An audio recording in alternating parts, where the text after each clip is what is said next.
Assalamualaikum warahmatullahi wabarakatuh. Alhamdulillah wassalatu wassalamu ala rasulillah. Menikmati hidangan. Bagi penghafal Al-Quran, yang namanya kebahagiaan begitu dekat dan melekat dalam dirinya. Harusnya seperti itu. Ia sebagaimana melekatnya hafalan pada hati dan pikirannya. Itulah kebahagiaan. Kebalikannya, kegagalan terbesar bagi penghafal Quran adalah saat dia beralih mencari kebahagiaan di luar Al-Quran. Yang sebenarnya kebahagiaan itu telah ada di dalam dadanya. Camkan ini. Kita hidup saat ini, maka bahagialah saat ini juga. Tak perlu menunggu esok. Tak perlu menunggu punya apa-apa. Kita kerap kali menunda murojaah. Fokus pada ziyadah menambah hafalan. Dan kita selalu berjanji akan murojaah di waktu nanti. Padahal kebahagiaan tertinggi bagi penghafal Al-Quran adalah saat dia menikmati hafalannya, dan itu terjadi pada momen murojaah. Ia bagaikan menikmati hidangan yang telah lama dia perjuangkan. Dia telah masak hidangan tersebut, telah tersaji, harusnya dinikmati. Bukan dia memasak hidangan lain, disajikan lagi, didiamkan, masak hidangan yang lainnya lagi. Begitu. Itu namanya menambah ziyadah. Dan belum sempat menikmati hidangan yang dia telah sajikan dan dia telah perjuangkan selama ini. Kita kerap kali berjanji akan murojaah setelah sekian juz kita dapatkan. Padahal menunda murojaah berarti menunda bahagia. Nikmatilah hidangan hafalan Quran tersebut sekarang juga. Jangan tunda, sebab saat hidangan sudah terlalu banyak, saya yakin kalian justru tak sanggup menikmatinya lagi. Terlalu banyak, terlalu berat. Maka murojaahlah sekarang juga. Tak perlu menunggu punya hafalan 5 juz, 10 juz, 20 juz, atau sampai 30 juz. Itu terlalu lama. Kau fokus mengejar ziyadah sampai 30 juz. Pada saat tercapai 30 juz tersebut, kalian sudah kehabisan tenaga dan tak lagi sanggup untuk melaksanakan murojaah semuanya. Kalian pernah dengar? Di Magetan, di Temboro ada pondok Al-Fatah, pondok pesantren Al-Fatah. Itu sekarang ini banyak kelompok yang melaksanakan sholat tarawih. Ada lebih dari 12 kelompok. Masing-masing kelompok itu minimal ada 80 orang. Sholat tarawihnya setiap malam itu 30 juz. 30 juz. Tapi nggak begitu saja terjadi. Mereka para penghafal Quran, mereka telah memulainya. Sholat tarawih dari 1 juz, meningkat 3 juz semalaman. Setiap tarawih meningkat 5 juz, 10 juz, sampai akhirnya sekarang ini rata-rata mereka tarawih 30 juz dalam semalam. Dan itu telah terjadi selama lebih dari 10 tahun yang lalu. Artinya mereka bertahap. Mereka menikmati hidangan yang telah mereka tempuh. Dapat 1 juz dipakai dalam sholat-sholat sunnah, dalam sholat tarawih. Meningkat tahun berikutnya menjadi 3 juz tiap malam. Meningkat tahun-tahun berikutnya sampai sekarang ini, dan itu sudah lebih dari 10 tahun. Saya tidak menakut-nakuti kalian. Ini fakta yang terjadi. fakta yang terjadi di rumah Quran yang saya olah. Pengulangan jika tidak rutin kita lakukan, maka akan hilang. Santri-santri yang saya kelola itu, mereka punya hafalan 1 juz harus mutkin, 2 juz, 3 juz, sampai 5 juz harus mutkin. Nah, setelah itu biasanya mereka pindah mondok di pondok tahfiz lainnya. Selesai 6 tahun di pondok tahfiz, mereka mengatakan hafal 30 juz. Tapi tatkala dites, yang mutkin hanya yang dari rumah Quran tersebut, hanya 2 juz, 3 juz, 5 juz, selebihnya hilang. Walaupun mereka menyatakan telah hafal 30 juz. Begitupun sebenarnya dalam hidup ini, bahwasanya bahagia itu bukan tentang berapa banyak yang kita miliki, tetapi yang namanya bahagia itu adalah berapa banyak yang bisa kita nikmati. Dalam hidup, punya kendaraan lebih dari 1, 5, 10, tapi yang hanya dinikmati 1 kendaraan saja.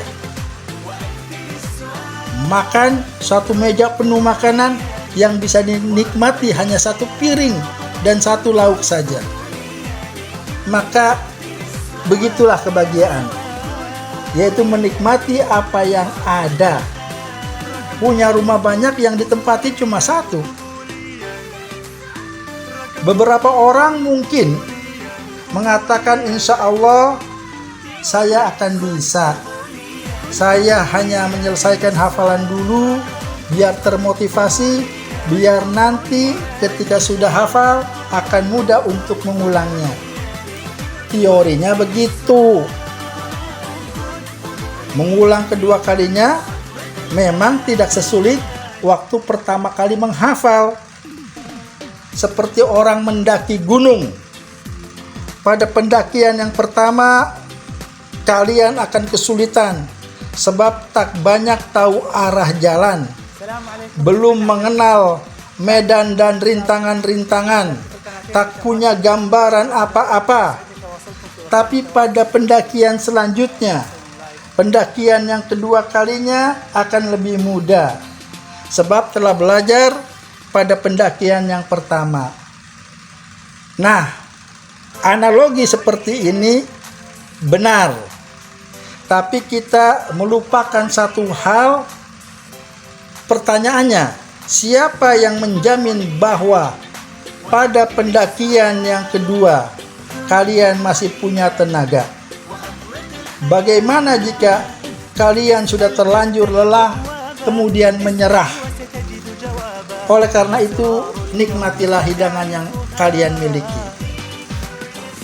Ustadz Hanan Attaqi pernah bercerita, tatkala dia kuliah di Mesir, dia ikut sholat tarawih.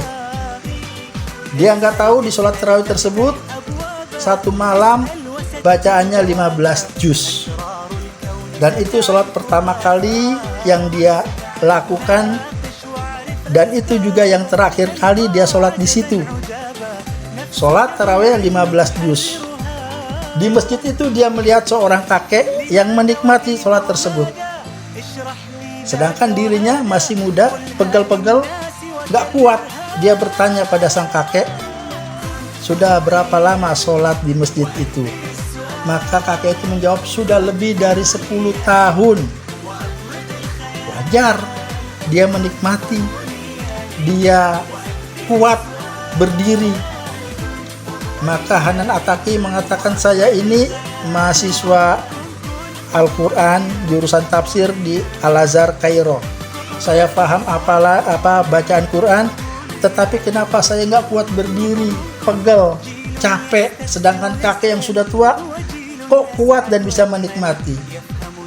Sang kakek menjawab, karena kamu berdiri dengan kakimu, sedangkan saya berdiri dengan hati. Artinya apa? Dia sudah terlatih puluhan tahun, dibanding yang baru kaget seperti itu. Maka sekali lagi, nikmati hafalan kalian, walaupun hanya sedikit. Nanti ditambah lagi dengan masakan yang baru, tambah lagi dengan masakan yang baru, seperti itu harusnya. Maka demikian juga dengan masalah pelajaran. Lebih baik kita menguasai satu pelajaran atau dua pelajaran, tapi menjadi ahlinya. Belajar fikih, kemudian belajar perbandingan fikih atau perbandingan mazhab, belajar maqasid syariah, belajar usul fikih, belajar qawaidul fikih, sehingga kita benar-benar paham masalah fikih. Kemudian misalnya kita belajar hadis, kita belajar asbabul wurud, kita belajar ulumul hadis baik diroya maupun riwayah, belajar tentang mustalah hadis, belajar rijalul hadis, belajar jahr wa ta'dil. Kemudian kita menjadi ahli di bidang hadis tersebut, itu lebih baik daripada kita banyak belajar tapi satu pun kita menguasai dengan mendalam. Maka saran saya, dengarkanlah ini, para penghafal Quran, mutinkanlah hafalan kalian, nikmatilah prosesnya, tak perlu terburu-buru, bahagialah pada setiap ayat yang engkau dapatkan. Bahwa setiap kali bertambah satu ayat, nikmatilah ayat-ayat tersebut. Bukankah jauh lebih bahagia saat kita mendaki gunung, kita menikmati perjalanan, melangkah perlahan tapi pasti, penuh penghayatan, menikmati setiap pemandangan yang kita lihat. Sesekali kita berhenti untuk memetik bunga edelweiss yang banyak di gunung, mengagumi pepohonan, pohon-pohon cemara yang tinggi, hutan pinus, atau sekedar duduk sejenak melepas lelah sambil melihat pemandangan yang indah. Nah, jika perjuangan hanya fokus pada cepat sampai, lalu kita benar-benar sampai tapi ada yang hilang, tak dapat kebahagiaan saat menikmati perjalanan. Banyak sensasi nikmat menghafal Al-Quran yang kita lewatkan. Sangat sayang, bukan? Kita fokus mengejar dan menambah hafalan, tapi kita tidak bisa menangis saat mendengar atau membaca Al-Quran. Tidak bisa menghayati, tak mampu mentadaburi, tak bisa memahami dengan baik. Maka terakhir, saya ingatkan sekali lagi, jika hidangan itu sudah tersaji tepat di hadapanmu, maka nikmatilah itu. Bahagialah sekarang juga. Muroja'alah hafalan kalian sampai benar-benar mutkin. Semoga ini dapat menjadi pelajaran bagi kita semua dan semoga bermanfaat. Barakallahu fikum. Assalamualaikum warahmatullahi wabarakatuh. هو جيل أسعد أجمل يفهم دنياه يعمرها لاحظ وابحث وتفكر